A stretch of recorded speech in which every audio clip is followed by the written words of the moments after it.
My name is Peter Kerpro. I'm the Chief Curator of the Museum M. Leuven, and this is a wonderful museum to work for because experimenting is at the very heart, very center of this institute. We started this project because it is for us very important to rethink how people visit the museum. We started out with the idea of visual literacy, so how people look at objects and how they make meaning visually out of objects. But that was the first step, and we have an international research community thinking about these things, and very fast we evolved from only visual literacy to sensorial literacy. So the idea that you can learn, that you can gather information not only by your eyes but also by touch, by smell, by hearing.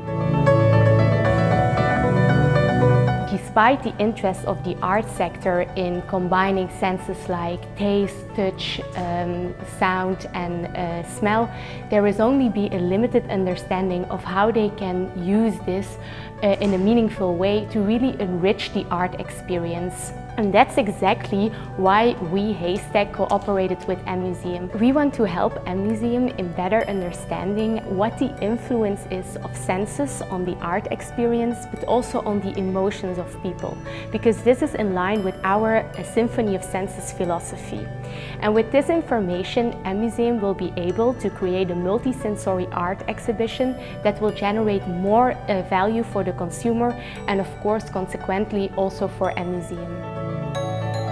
By the use of three young artists working together with a museum and with a company who is specialized in measuring most bizarre kind of things, that coalition of the most separate kind of expertise, combining that together, that is really a fascinating thing. For this study, we used a lean development approach, which means that we did the study in two different stages. In the first stage, no changes were made, so all the art pieces in the museum stayed exactly the same.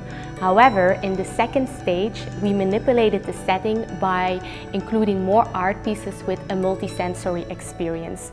Next to that, we also combined quantitative with qualitative research. For the qualitative part, we mainly used focus groups, while for the quantitative part, we used an app.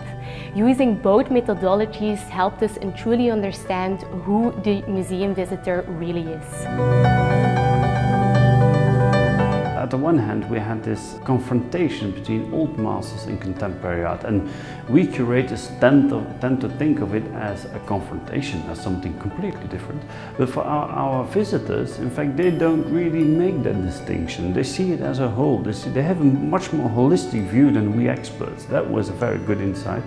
And secondly, we also noticed we have experimented with multisensory information in the museum, and people do like it, but it is still difficult to get people using these tools.